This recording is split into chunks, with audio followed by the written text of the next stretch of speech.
The 1980s weren't just about big hair and neon clothes. While most cars were choking on emissions equipment, a select few were rewriting the rules of acceleration. These weren't just fast cars, they were time machines that could warp from 0 to 60 faster than you could say Reaganomics. Buckle up, because today we're counting down the 15 cars that didn't just beat the competition, they smoked it, leaving nothing but tire marks in their wake. Kicking off our list at number 15 is the 1988 Lotus Esprit Turbo, the British wedge that could sprint to 60 in just 5.4 seconds. What made this lightweight rocket special wasn't raw power. Its 2.2-liter turbocharged four-cylinder only produced 215 horsepower. The magic was in its fiberglass body and backbone chassis, giving it a power-to-weight ratio that could embarrass much more powerful cars. The Esprit was the first road-going Lotus to break the 150 mph barrier, hitting a top speed of 152 mph. Not bad for a car with an engine smaller than what you'd find in a modern Toyota Camry. James Bond drove an earlier version in The Spy Who Loved Me, but this 1988 model was the one that truly delivered supercar performance in a British package. At number 14, we have BMW's first and only mid-engine supercar until the modern i8, the legendary M1. The M1 was BMW's first official M car, setting the stage for decades of performance vehicles. Its 3.5-liter straight-six M88 engine produced 277 horsepower, rocketing it to 60 mph in 5.4 seconds. What's fascinating about the M1 is its troubled development history. Originally a joint project with Lamborghini, BMW had to take over when the Italian company faced financial problems. The result was a German supercar with Italian styling by Giorgetto Giugiaro. With only 453 examples produced between 1978 and 1981, the M1 remains one of the rarest and most collectible BMWs ever made. A true unicorn that could outrun most of its contemporaries. The poster car of the 1980s comes in at number 13. The 1985 Lamborghini Countach LP5000 Quattro Valvole. With its scissor doors and outrageous styling, the Countach defined what a supercar should look like. The QV model improved on earlier versions with 4 valves per cylinder, hence the name Quattro Valvole, boosting its 5.2-liter V12 to 455 horsepower. This allowed it to hit 60 mph in 5.2 seconds. Impressive considering its challenging driving dynamics. The Countach was notoriously difficult to drive, with poor visibility, a heavy clutch, and no power steering. But nobody bought a Countach for practicality. They bought it because it was the most outrageous, attention-grabbing car on the planet. And with a top speed of 183 mph, it had the performance to back up its looks. Number 12 brings us British luxury with serious muscle, the 1986 Aston Martin V8 Vantage Volante. This hand-built convertible combined elegant styling with brutal performance. Its 5.3-liter V8 produced 432 horsepower, an astonishing figure for the time, propelling it to 60 mph in 5.2 seconds. What made the Vantage Volante special was its dual personality. It could cruise comfortably with its top down as a luxury grand tourer, then transform into a ferocious sports car when you press the accelerator. With its handcrafted interior featuring the finest leather and wood trim, the Vantage Volante was the gentleman's express of the 1980s. A sophisticated British bruiser that could keep pace with the Italian exotics. At number 11, we have the often overlooked Porsche 928 GT, a front-engine grand tourer that could embarrass many sports cars. The 928 GT was Porsche's attempt to eventually replace the 911, featuring a 5.0-liter V8 producing 330 horsepower. This allowed it to hit 60 mph in just 5.1 seconds. What set the GT apart from standard 928 models was its focus on performance. It came exclusively with a manual transmission, featured a limited slip differential, and had a sport-tuned suspension. While it never replaced the 911 as Porsche intended, the 928 GT created its own legacy as one of the finest grand touring cars of the 1980s. A perfect blend of luxury, performance, and distinctive styling. Breaking into our top 10 is the car that earned the nickname Hammer for good reason, the 1987 Mercedes-Benz 300e AMG. Before AMG officially became part of Mercedes, they were an independent tuning company creating monsters like this. They took the respectable W124 E-Class and transformed it by stuffing a 5.6-liter V8 from the S-Class into it, then tuning it to produce 385 horsepower.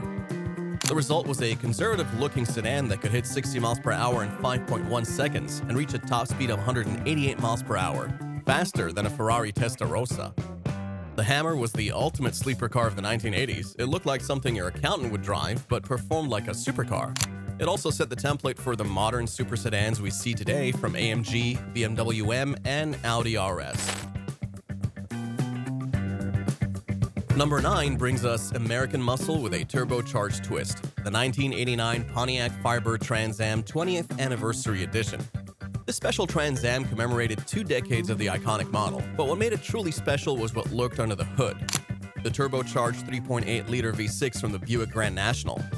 Officially rated at 250 horsepower, though many believe it was underrated, this engine rocketed the Trans Am to 60 miles per hour in just 5 seconds, making it the fastest American production car at the time.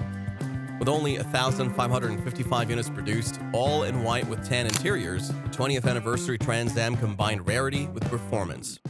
It was the perfect swan song for third-generation F-bodies and remains one of the most collectible Pontiacs ever made.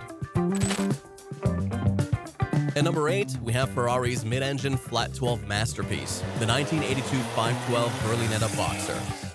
The BB512 was Ferrari's answer to the Lamborghini Countach, featuring a 4.9-liter flat 12 engine mounted behind the driver.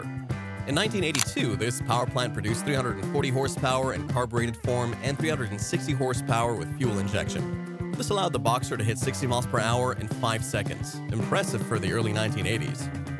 Its top speed of 175 miles per hour meant it was one of the fastest cars of its era.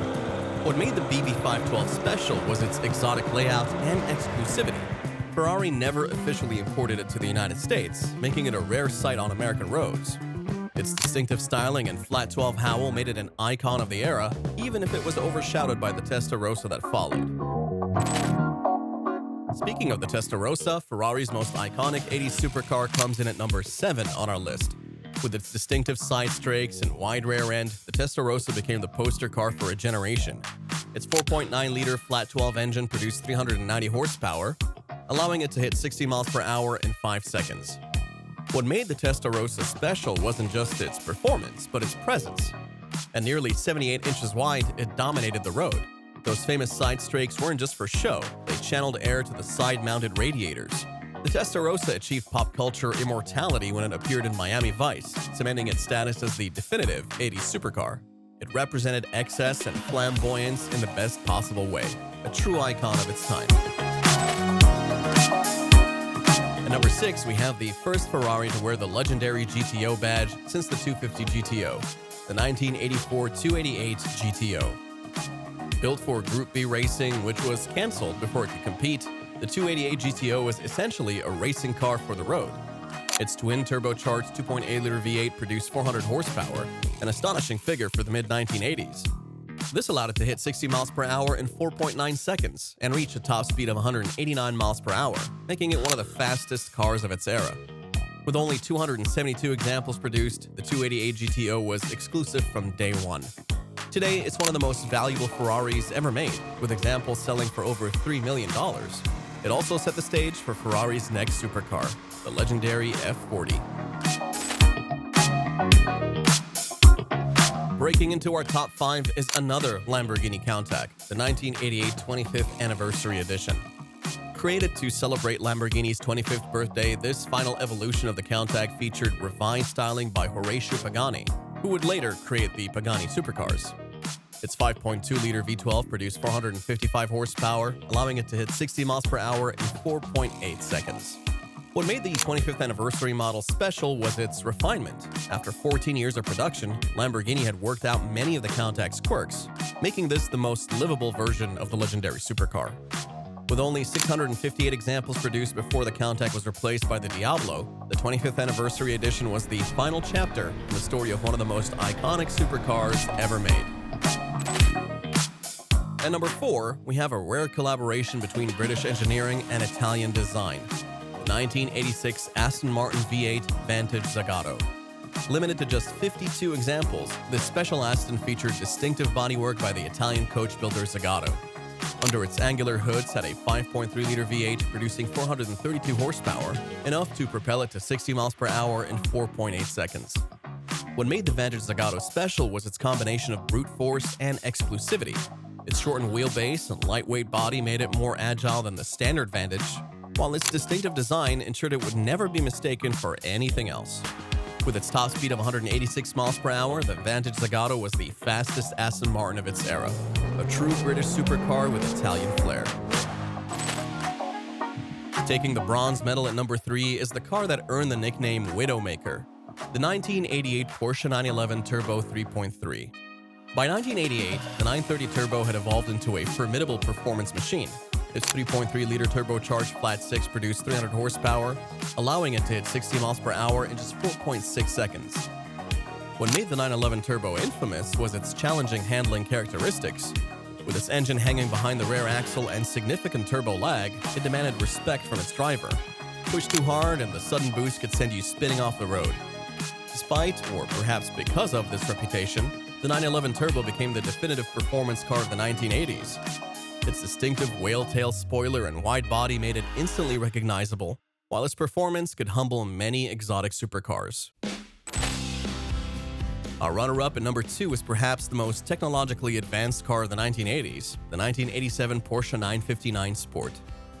Originally developed for Group B rally racing, the 959 was a glimpse into the future of performance cars. Its twin turbocharged 2.85-liter flat-six produced 515 horsepower in sport trim, allowing it to hit 60 miles per hour in just 3.7 seconds. What made the 959 revolutionary was its technology. It featured an advanced all-wheel drive system, adjustable ride height, tire pressure monitoring, and sequential turbochargers. Features that wouldn't become common on production cars for decades. With only 337 examples produced, including just 29 sport models, the 959 was exclusive from day one. It was so advanced that it was initially banned from importation to the United States until the show or display exemption was created specifically to allow collectors to import it. And finally, at number 1, the undisputed king of 1980s supercars, the 1987 Ferrari F40. Created to celebrate Ferrari's 40th anniversary, the F40 was the last car personally approved by Enzo Ferrari before his death. Its twin turbocharged 2.9-liter V8 produced 471 horsepower, launching it to 60 miles per hour in just 3.7 seconds. What made the F40 special was its raw, uncompromising nature. There were no carpets, no door handles, no power windows, just the bare essentials needed for performance. Its carbon fiber and Kevlar body panels kept weight down to just 2,400 pounds. With a top speed of 201 miles per hour, the F40 was the first production car to break the 200 miles per hour barrier. It wasn't just the fastest accelerating car of the 1980s, it was the definitive supercar of its era, the purest expression of speed and performance. The 1980s were a pivotal time for performance cars. While most manufacturers were struggling with emissions regulations and fuel economy concerns, these 15 machines proved that speed wasn't dead. What's fascinating is how these cars achieved their performance in such different ways. The Italians relied on high-revving, naturally aspirated engines or early turbocharging. The Germans focused on engineering and technology. And the Americans found ways to extract surprising performance from unlikely platforms. Many of these cars laid the groundwork for the hypercars we see today. The Porsche 959's advanced all-wheel drive system, the F40's use of lightweight materials, and the AMG Hammer's concept of the super sedan all influence modern performance cars. Which of these 80s speed machines is your favorite? Let us know down in the comments. And if you enjoyed this acceleration focus countdown, hit that like button and subscribe for more automotive content from the past, present, and future.